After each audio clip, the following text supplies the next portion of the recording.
Welcome to Influential Entrepreneurs, bringing you interviews with elite business leaders and experts, sharing tips and strategies for elevating your business to the next level. Here's your host, Mike Saunders. Hello and welcome to this episode of Influential Entrepreneurs. This is Mike Saunders, the Authority Positioning Coach. Today we have back with us Chris Patterson, who's a retirement income strategist, and we're talking about annuities and income planning. Chris, welcome back to the program. Hey, Mike. Thanks for having me again. You're welcome. So I know that this is a big topic because there's certain words that trigger people to go, oh, no, I'm good. I don't need life insurance. Well, maybe you don't, but maybe you need life insurance that is an investment grade contract. Or people will say annuities. I've heard bad things about it. So I want to talk about, annuities and some of those misconceptions, but then how it ties in to the income planning that you focus on. Because as a retirement income strategist, that's what you focus on, right? So how does income planning and annuities work together? Yeah, absolutely. Annuities can play an important role in income planning. An annuity is a tool, right? It's no different than, you go in your garage and you've got some tools laying around in the garage and, do you need a screwdriver? Do you need a hammer? It just depends on what the project is, right? What it calls for. And the annuity is the same, right? An investment portfolio is the same. They're tools. So in terms of income planning inside of the your retirement plan, what we're ultimately looking at, or what are your cash flow needs, and more specifically, what are your net cash flow needs after things like Social Security, pensions, other things you may have. Maybe there's some part-time work. What are your net cash flow needs? And can your portfolio, can your assets support what the income needs are? And where annuities can come into play is one, they have the ability to generate guaranteed lifetime income, which is great. Some folks really, really like that. They have the ability to protect your assets against market downturns, and that's great. And some folks really like that. Some don't need it. But annuities, in terms of your retirement income planning, really can play the role of sort of the safe money or the kind of protected account inside of your portfolio. And it goes back to something that we've talked about before, which is, the sequence of returns risk. And annuities can play kind of a key role in helping us avoid that risk if we feel it's warranted. So yeah, they can be important. In some cases, they can be critical, but at the end of the day, annuities are just a tool that we have available. Yeah, and I love hearing words like guaranteed, right? And can't lose money. So I want to talk about that. But I think for the people that in their mind, it's natural to go, oh, I don't need any more insurance.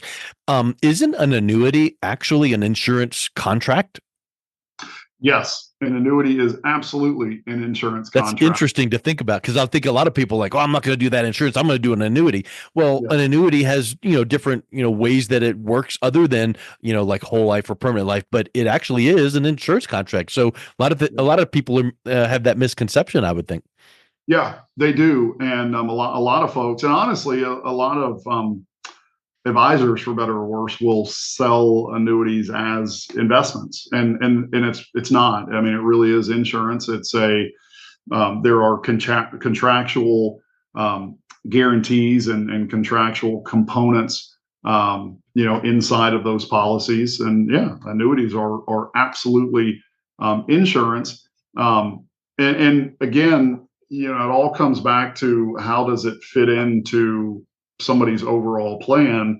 If a safe money allocation is needed or warranted, annuities can play a nice role. Life insurance, at times can play a nice role, but they're absolutely insurance contracts. So let's talk a little bit about that guarantee and can't lose money aspect, because I think that so many times retirees or pre-retirees are used to getting their quarterly statement, opening it up and kind of holding their breath and like, let's see what's going on. I watch the news, every night, and man, it doesn't look good or whatever.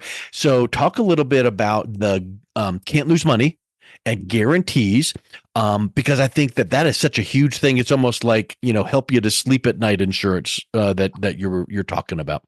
Yeah, you're absolutely right. And really, it's important to understand some of the differences between the types of annuities.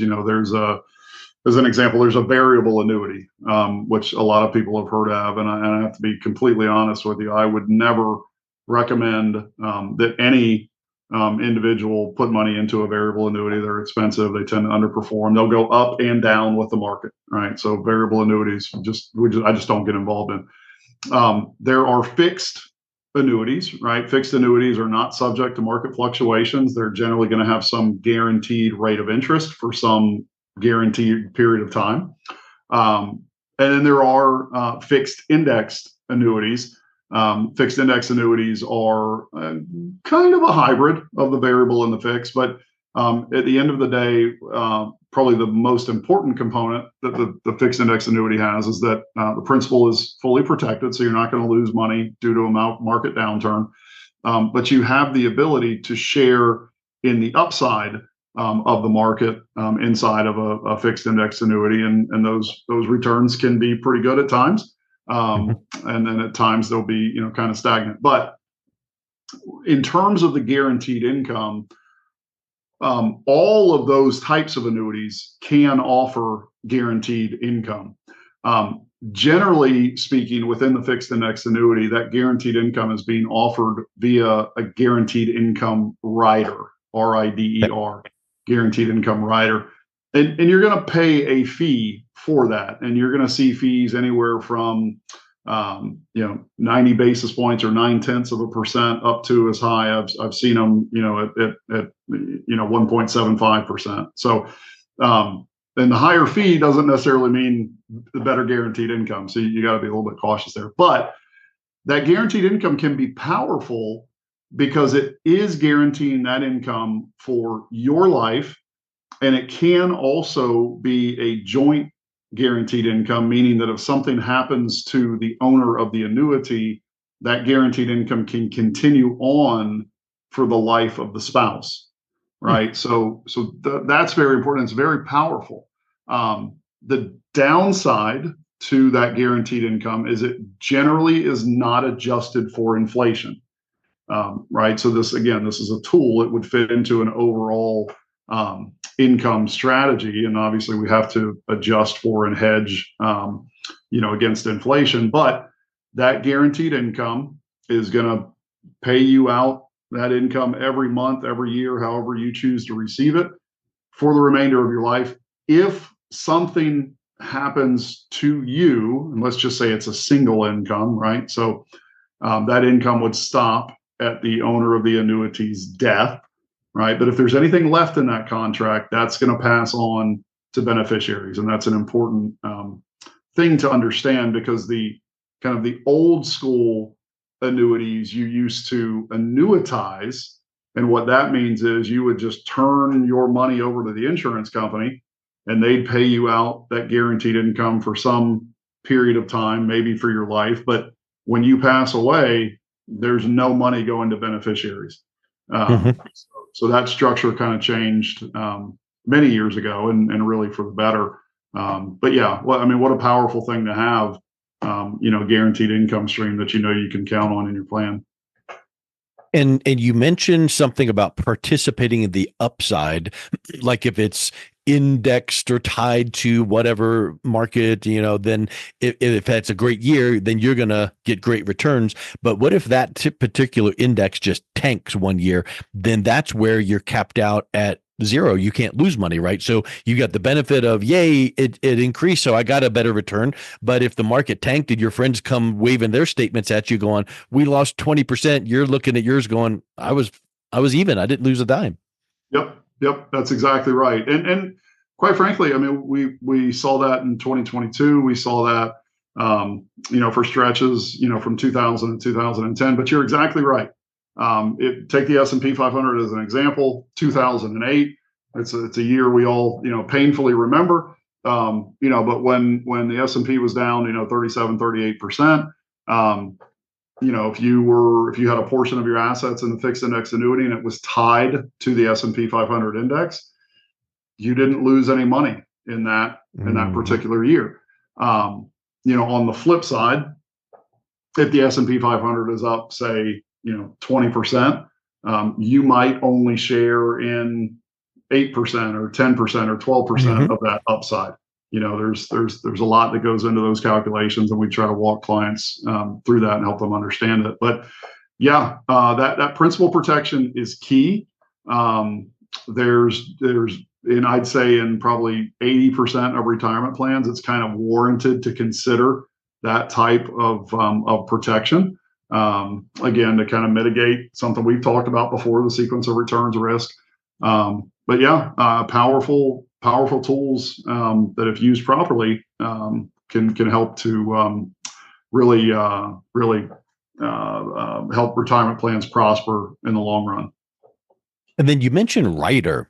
And I've heard that there's different types of riders that give some living benefits, not just if someone passes away, then it can go on to their heirs. Talk a little bit about some of the riders that can be added into these annuities. Yeah, absolutely. So if you're taking a guaranteed income, the most common kind of add-on rider would be something that's called an enhanced benefit, or a lot of people just refer to it as a long-term care rider. So what happens is, if let's just say you're taking a $20,000 per year guaranteed income, okay, and an unfortunate event happens, and you can no longer perform 2 out of 6 of the activities of daily living, which qualifies you for long-term care. Okay, that enhanced benefit will double the guaranteed income generally for a period of 5 years. Wow. So that 20,000 would go to 40,000, assuming there's money left in the contract. There's one important stipulation there, but normally there is. But that 20,000 would go to 40,000, and that would be paid out to the owner of the annuity, or to the owner or the recipient of that income, for a period of 5 years. At the end of that 5 years, that income reverts back to the guaranteed income level, which would have been 20,000 in the example that I'm giving. But that's a really, really powerful add-on kind of protection for somebody in retirement that maybe they don't have long-term care insurance. Maybe they can't afford it. Maybe they don't want it, whatever the case may be. But now there's this kind of built-in benefit that they can have access to, in the event they need it.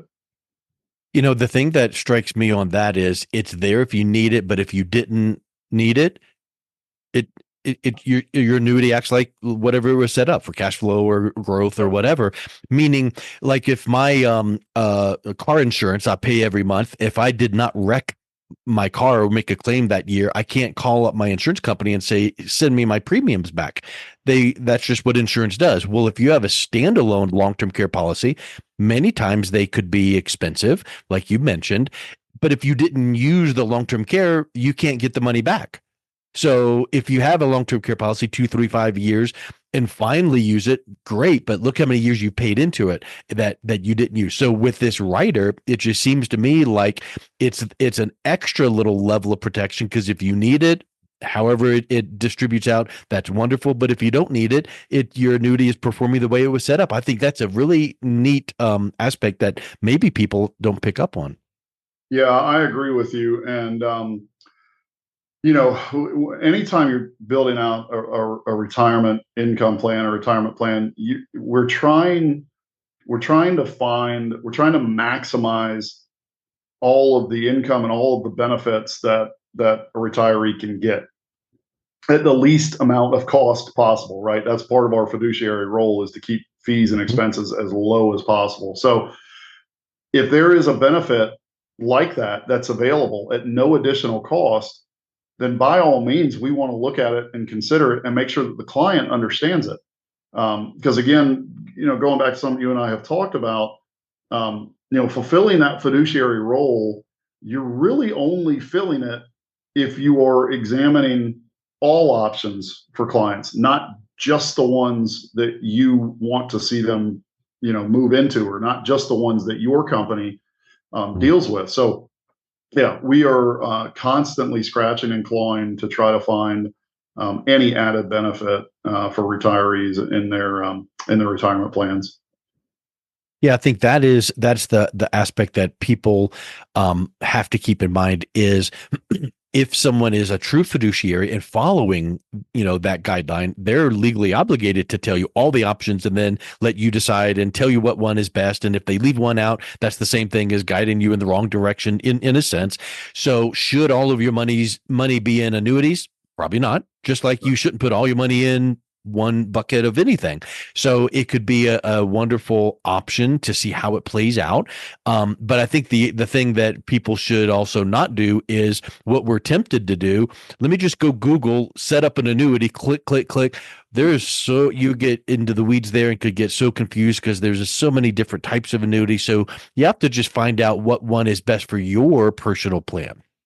Yeah, absolutely. And I mean, at the end of the day, there's a few things that we're looking at in an annuity. What's the financial rating? What's the financial strength of the issuing company? Right. That's really important. Second thing would be, what are the fees in the annuity? I tend to lean towards no fee annuities. When we can, but if we're using a guaranteed income rider and there is a fee, what is the fee? Are there any additional expenses that the client can get hit with? I'm trying to make sure that fees and expenses are as low as possible. And then number three, what's kind of the history of the crediting strategies or the index strategies inside of the annuity, and what's that potentially going to look like for a client, moving down the road. So we really try to focus kind of on those three key areas. Yeah, I think that's like the old school. I remember way, way back in the early 90s, you hear like, mutual funds and, oh, that sounds great, but look at the cost, look at the fees and the load and it bloat. And yeah, you might get X rate of return, but then when you factor in the fees, you got hardly anything. So if there are fees to be assessed on these annuities, you want to make sure that that's a low amount or a fair amount, or it makes sense. So I think some of those things are the ones, like below the level that people don't think about calculating in. Oh, absolutely. I mean, when we're look, we've talked about this, but an annuity is a tool, right? And we're looking at it as a part of an overall, retirement income strategy, retirement plan. So we're looking at the fees of the annuity if we're using an annuity. We're looking at the fees of the investment portfolio if we're using the investment portfolio or any other product that's in. And then, we're calculating, well, what are the total fees in the overall plan, right? And kind of laying that out for the client, because it's one thing to look at one part of your plan and say, well, this is the fee. Okay, well then how much money is allocated to that? And then, what's the other part? And how much money is allocated to that? And what's the real fee that you're paying? And that's part of that extra step that we have to go through as fiduciaries to disclose, uncover and disclose all of those fees to the client and make sure that they understand what they're paying for as a percentage of their total portfolio, not just one or two things. Because it reminds me of like when you watch Shark Tank and they're like, oh, look, you did $1 million in revenue last year. Congratulations. But if their expenses were 1.4, then who cares about the million? Yep. So same as the annuity rate of return. If the rate of return looks wonderful at whatever percent, that's great. And you can, high five and go look at this rate of return. But if the fees bring it down to where it's like, oh, well, that's not all that wonderful, because it all gets down to what's net to me. If you get a huge amount, but then the fees bring it down to some paltry amount, then that wasn't a good annuity. And that fiduciary approach, the advisor that is making those recommendations, needs to make sure that you are aware of all of that. I think that's a huge point that we've been making in many of our conversations is get all the facts and see what works for you. Yeah, absolutely. And things change too, so you get, I try to stress this to clients, like, what we set up today may not be what what you have 10 years from now, or 5 years from now. I mean, things change, markets change. And as your advisor, we've got to explore and examine, all of those options, that are ever changing. And so, it's all part of that process, constantly examining, dissecting and figuring out, what's most appropriate for the client. And keyword there, constantly. Yeah. This does not seem to me like it's set it and forget it. No, not by any stretch. And I always kind of jokingly, but I guess there's a level of seriousness to it where I let our clients know, look, you're required to hold quarterly meetings with me. You might not want to. Sometimes they might only be 5-minute meetings, but they're critically important because things change in your life, things change in the marketplace, things change in terms of products and what you should consider holding in your plan. And that ongoing input and feedback and relationship, which is probably the most key word in the whole thing, is we've got to provide that level of service to the clients. And no, definitely not a set it and forget it in any stretch. Well, I tell you, this has been really helpful to kind of think through and talk through these things, Chris. If someone is interested in getting that second opinion or having you look at what their situation is, what's the best way that they can reach out to you? Yeah, absolutely. They can reach me directly via phone at 904-333-1960. They can also text me directly at that number. Again, it was 904-333-1960. And then if they would prefer to email, they can email me at cap@lifeworksadvisors.com. Again, that's cap@lifeworksadvisors.com. They can call, text, or email, whatever is most convenient for them. Excellent. Well, Chris, thank you so much for coming back on. It's been a real pleasure talking with you today. Absolutely. Thank you, Mike. You've been listening to Influential Entrepreneurs with Mike Saunders. To learn more about the resources mentioned on today's show or listen to past episodes, visit www.influentialentrepreneurssradio.com.